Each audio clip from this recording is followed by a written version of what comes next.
Hello दोस्तों, कैसे हो? आपका स्वागत है त्रिपाण स्टडी सेंटर में। आज जो हम करने जा रहे हैं काफ़ी महत्वपूर्ण है। कक्षा 10वीं विज्ञान और प्रौद्योगिक चैप्टर जो है विद्युत, इसके अंतर्गत आज हम एमसीक्यू करेंगे जो कि काफ़ी महत्वपूर्ण रहेगा। और ये एमसीक्यू एनसीईआरटी बुक पे आधारित रहेगा, तो ये और भी महत्वपूर्ण बन जाता है। साथ में ये जो रहेगा आपको हिंदी इंग्लिश दोनों माध्यम में रहने वाला है, तो ये और भी महत्वपूर्ण बनता है। इसमें हम हर एक क्वेश्चन को एनालाइज करेंगे, समझेंगे, कैलकुलेशन करेंगे और हर एक बात को आपके समक्ष रखेंगे, जो कि काफ़ी महत्वपूर्ण रहेगा। चलिए देखते हैं हमारा आज एमसीक्यू क्या है। यहाँ पर जो हम करने जा रहे हैं काफ़ी महत्वपूर्ण है। क्लास 10वीं सीबीएसई एनसीईआरटी के अंतर्गत एमसीक्यू। ये एमसीक्यू जो है इलेक्ट्रिसिटी चैप्टर पे आधारित है। इसमें हम एनालाइज करेंगे, समझेंगे और जानेंगे हर एक एमसीक्यू की महत्ता को। चलिए देखते हैं हमारा यहाँ पर क्या एमसीक्यू आया है। यहाँ पर हमारे समक्ष अगला क्वेश्चन आ गया है, काफ़ी महत्वपूर्ण है। क्वेश्चन है कि एक ही समय में धनात्मक ऋणात्मक आवेश या दोनों आवेश के प्रभाव के कारण क्या होता है। जब नेगेटिव और पॉजिटिव दोनों धारा आवेश जो है एक साथ चलेंगे तो क्या होगा। यानी एक ही समय में धनात्मक ऋणात्मक आवेश दोनों आवेशों के प्रभाव के कारण क्या होगा। ए विद्युत धारा उत्पन्न होती है, बी प्रकाश उत्पन्न होगा, सी ऊष्मा उत्पन्न होगी, डी वायु उत्पन्न होगा। देखिए वायु उत्पन्न होगा, ये बात तो बिल्कुल ही ऑड लग रही है। वायु उत्पन्न कहाँ से हो सकता है, संभव ही नहीं है। अगर दो धाराएं ऋणात्मक और जो पॉजिटिव नेगेटिव आवेश दोनों आवेशों के प्रभाव के कारण क्या होगा। देखिए अगर ये प्रभाव होगा तो जर्नल सी बात है, ऊष्मा उत्पन्न तो नहीं होगी, प्रकाश भी उत्पन्न नहीं हुआ, क्योंकि यहाँ प्रकाश और ऊष्मा की बात ही नहीं किया है। यहाँ पर तो एक ही समय में धनात्मक ऋणात्मक आवेश के दोनों के प्रभाव को कहा गया है। तो जर्नल सी बात है, ऑप्शन ये सही जाएगा कि विद्युत धारा उत्पन्न होगी। जर्नल सी बात विद्युत धारा ही उत्पन्न होगी। जब दोनों पॉजिटिव नेगेटिव आवेश चल रही है तो इसका क्या मतलब होगा, विद्युत धारा उत्पन्न होगी। तो इसका मतलब ऑप्शन ए सही है। आप ऑप्शन ए के साथ जा सकते हो। ऑप्शन ए यहाँ पर सही है, विद्युत धारा उत्पन्न होगी। देखिए अगला क्वेश्चन हमारे समक्ष आ गया है। ये क्वेश्चन काफ़ी महत्वपूर्ण है। क्वेश्चन है कि फिलामेंट प्रकार के प्रकाश बल्ब में खपत की गई अधिकांश विद्युत शक्ति किस प्रकार की दिखाई देती है। जो फिलामेंट, आपको पता ही होगा कि पुराने समय में जो बल्ब यूज़ की जाती थी उसमें फिलामेंट यूज़ की जाती थी और ये प्रकाश बल्ब होती थी जो पीली रोशनी देती थी। अब ऐसी जो बल्ब होती है उसमें खपत की गई अधिकांश विद्युत शक्ति किस प्रकार दिखाई देती है। ए दृश्यमान प्रकाश होगी उसमें, बी इंफ्रारेड किरणें होगी, या सी परावैंगनी किरणें, या डी फ्लोरोसेंट रोशनी। फ्लोरोसेंट रोशनी जो होती है आजकल ट्यूबों में यूज़ की जाती है, तो इसके बारे में तो आपको पता ही होगा।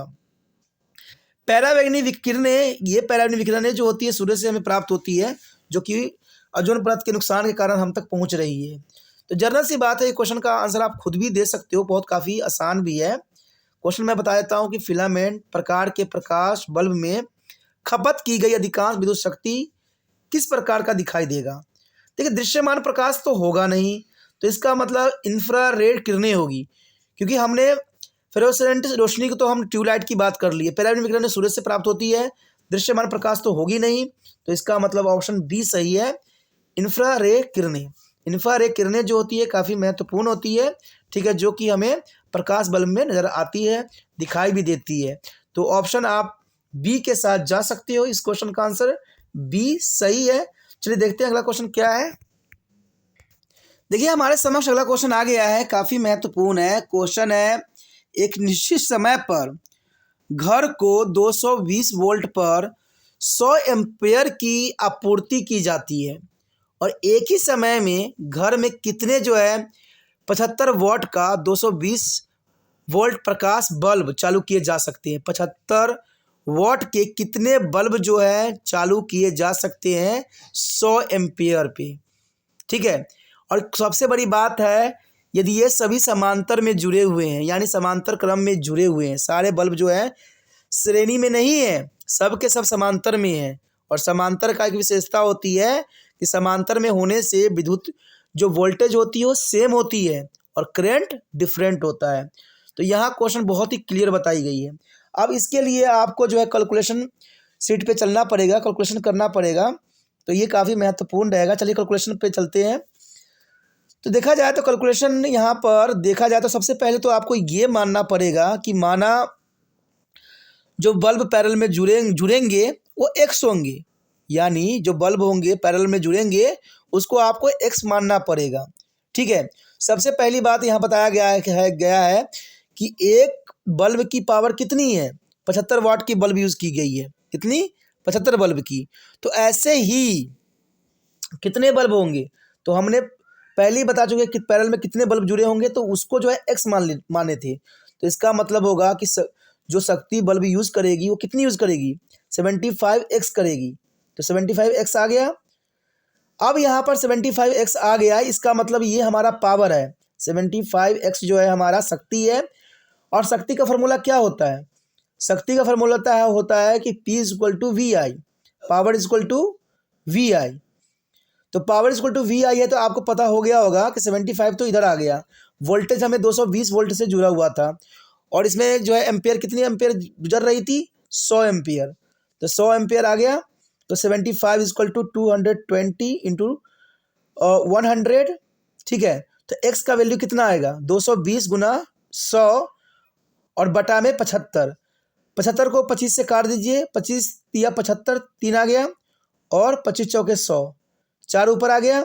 आप कट नहीं सकता, नीचे ऑड नंबर है और ऊपर इवन है। तो देखिए 220 को 4 से मल्टीप्लाई कर दीजिए, तो अगर 22 को अगर 4 से मल्टीप्लाई कीजिएगा तो 88 जीरो आ जाएगा, यानी 220 को 4 से कीजिएगा तो 880 आ जाएगा। 880 को 3 से डिवाइड कीजिए, जब आप 3 से डिवाइड कीजिएगा तो आपके समक्ष आएगा 293.33। तो इसका मतलब है ये अप्रोक्स में जा रहा है, यानी लगभग में जा रहा है। तो हमें लगभग से कोई मतलब नहीं है, हमारे पॉइंट के आगे के डिजिट से कोई मतलब नहीं है। इसका मतलब हमारा आंसर आ गया 293, 293। देखिए कोई ऑप्शन है 293, देखिए ऑप्शन सी जो है 293 को दर्शा रहा है। तो इसका मतलब आपका आंसर जो होगा सी सही होगा, यानी 293। आप सी ऑप्शन के साथ जा सकते हो। और ऐसा क्वेश्चन जो है हमेशा एग्जाम में कैलकुलेशन में जरूर आएगा, तो इसीलिए यहाँ पर त्रिपान सेंटर ने आपके लिए ये कैलकुलेशन का जो है सवाल रखा है। तो इसका आंसर सी है, आप सी के साथ जा सकते हो, 293। चलिए देखते हैं अगला क्वेश्चन क्या है।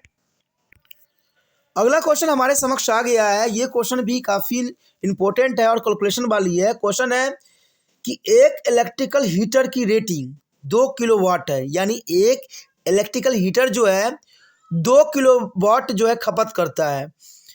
विद्युत ऊर्जा की लगभग 4 रुपये प्रति किलोवाट है, यानी विद्युत ऊर्जा जो है 1 किलोवाट का 4 रुपया काटता है, प्रति किलोवाट जो है 4 रुपया है।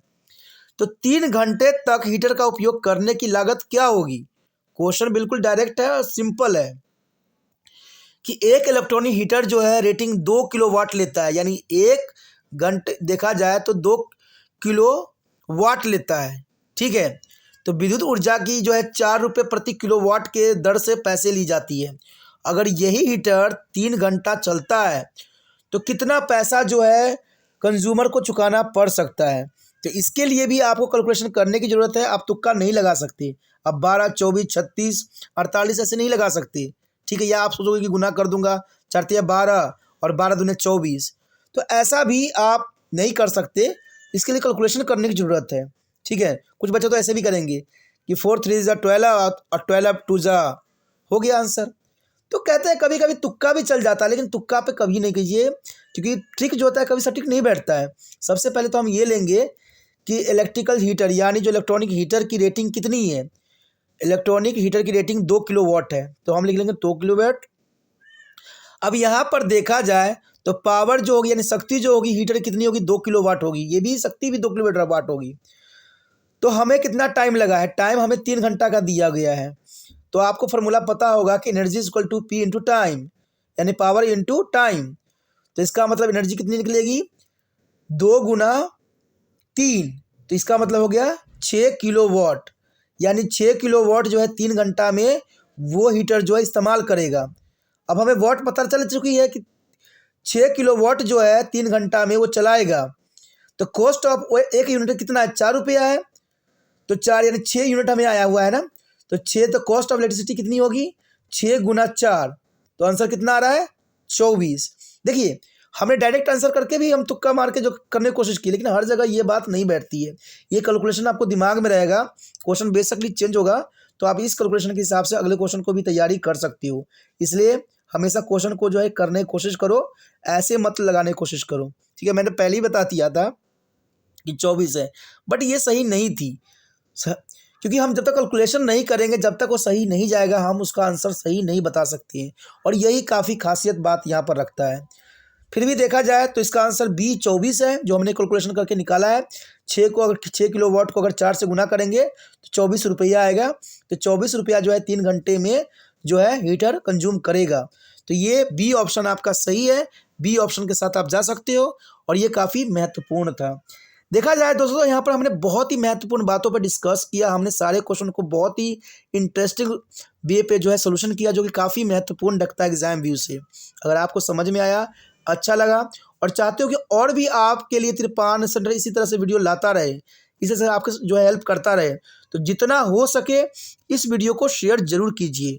शेयर कीजिएगा तभी दूसरे बच्चों का केयर होगा, क्योंकि शेयर करने के लिए कुछ नहीं करना होता है, यूट्यूब से लिंक को कॉपी करना है और व्हाट्सएप स्टेटस पर लगा देना है। पहली बार मेरे चैनल पे आए हो, पहली बार वीडियो देख रहे हो, समझ में आ रहा है, अच्छा लग रहा है और चाहते हो कि और भी वीडियो आपको इसी प्रकार प्राप्त होता रहे समय समय पर, तो जरना सी बात है, सब्सक्राइब कीजिए। सब्सक्राइब कीजिएगा तो ये आपके लिए काफ़ी महत्वपूर्ण बन जाता है, क्योंकि त्रिपान स्टडी सेंटर 8th क्लास से लेकर MA तक के बच्चों के लिए काफ़ी महत्वपूर्ण प्लेटफॉर्म तैयार किया हुआ है। यहाँ पर आप प्ले लिस्ट में देख सकते हो कि 8th क्लास से लेकर MA तक के बच्चों के लिए सारे वीडियो उपलब्ध हैं। तो एक बार अगर आप त्रिपान स्टडी सेंटर से जुड़ जाइएगा, कई सालों तक जुड़ते रहिएगा, क्योंकि यहाँ पर आपको ग्रेजुएशन भी होगा, मास्टर भी हो जाएगा। तो यही काफ़ी महत्वपूर्ण बात है। इसलिए सोचिए नहीं, विचार न कीजिए, अभी त्रिपान सेंटर के साथ जुड़िए।